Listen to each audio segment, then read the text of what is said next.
Bowie, Milo.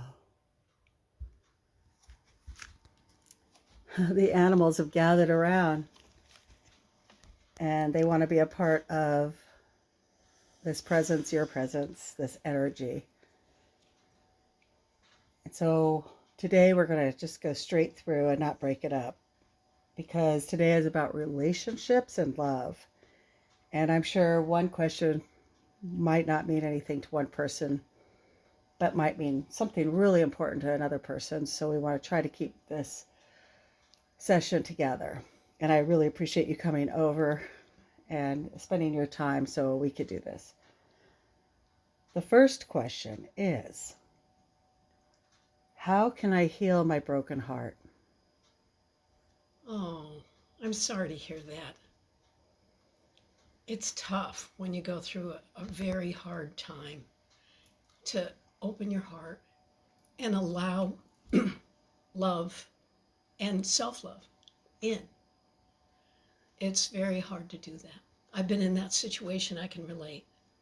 And I want you to know that it's really important that you do what it takes to open your heart, because love is the answer to everything, and it will attract things like abundance, more than just a relationship, more than just self-love, which is a big deal, or a connection to your divine.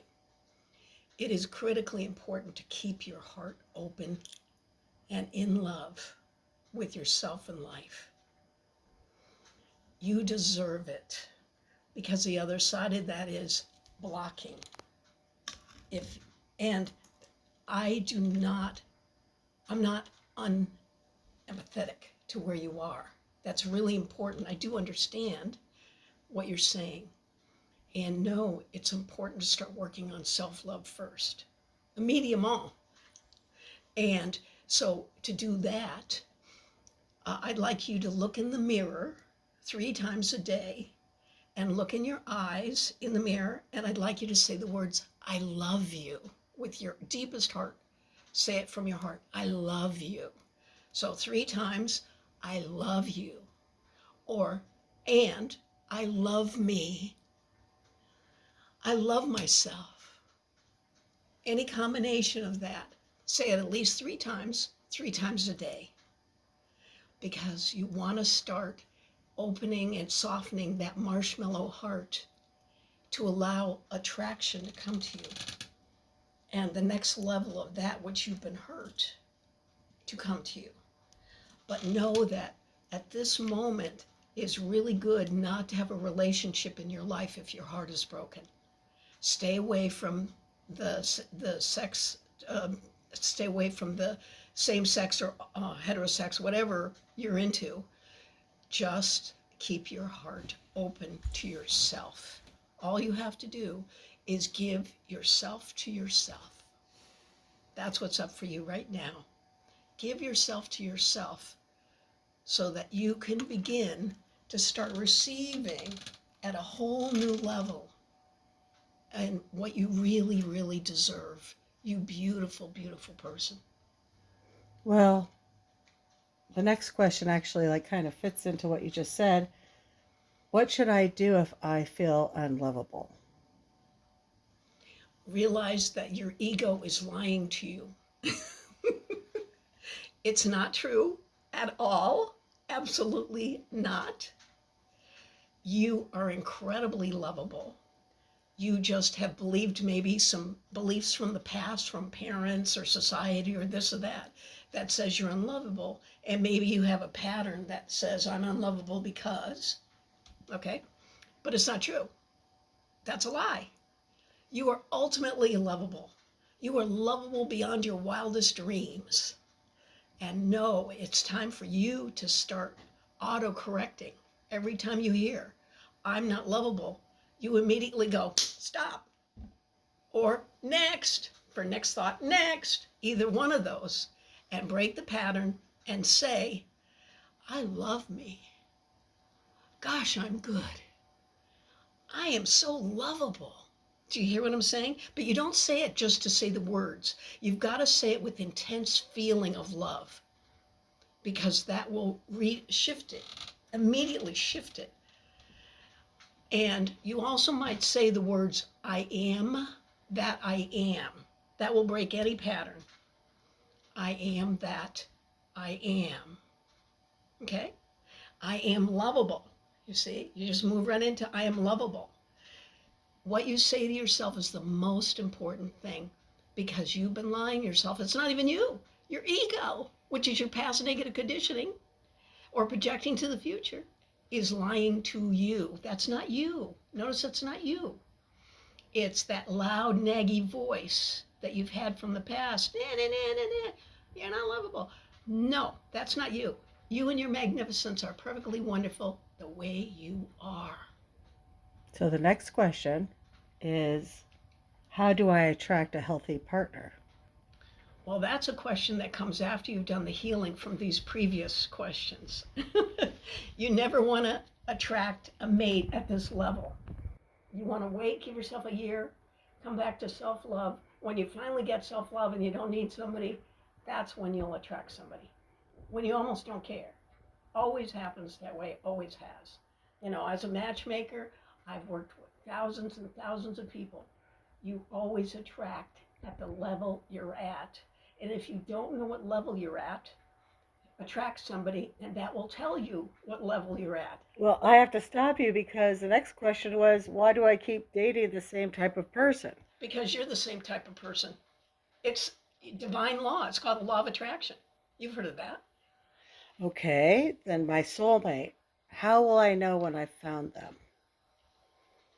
Your intuition, your quiet, gentle, loving little voice, not your chemistry, not your gonads or your hormones, but your quiet, gentle little voice will say to you, this is the one.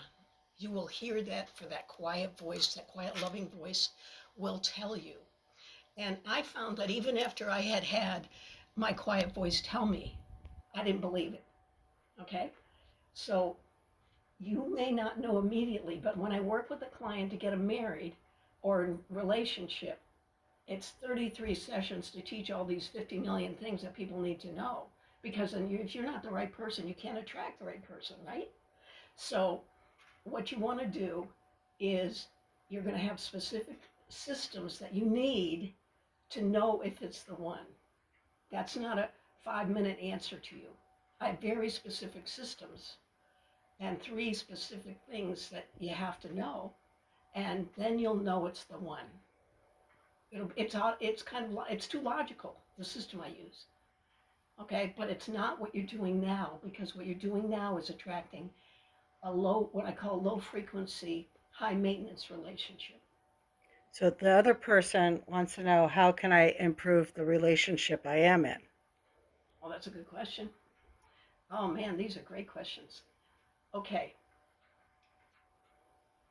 think about this person as your other half. You know how people say, "Oh, that's my other half." This person is your other half. That's why you hired them. And know that because you hired them, that's my job, then they're the perfect person for you to either learn with, depending on if you have the criteria, you've checked it out to make sure it's the right person, or to grow so that you can prepare for the right person. So usually it feels good, but it's not about sex ever. You want to stay away from sex as long as you can. The quote is till you can't not do it, which could be quite a long time. Okay? Because sex will mess up everything, and you move into the pink cloud phase, and everything looks lovely, and you've got these glasses on you that can't see the big picture. It's really important to stay away from sex early in a relationship. Is love predestined or chosen? Both. This is similar to a question we had before. Both. There is, you vibrationally attract love at the level you're at, okay, and it is predestined in that you're meant to have these growth experiences to be the biggest you can be, the most magnificent, the most powerful you can be. Okay? From that perspective, it's both. So you're attracting things at the level you're at, so that you can allow yourself to grow. If it's uncomfortable, I don't say you leave a relationship because it's uncomfortable. I've been in a relationship that was uncomfortable for a year, but I knew it was the right relationship. So it isn't about comfortable or not uncomfortable. Matter of fact, that's the biggest thing most people do. Most people quit when it gets hard. Do not quit when it gets hard. That's when you've got work to do. It's not about them, it's about you. Everything's about you. This is how it looks. I want you to take your finger, and I want you to take your finger and point it away from you. Point it at something else, like he, or let's use it, you're a woman and you're talking about a guy. He's doing this to me.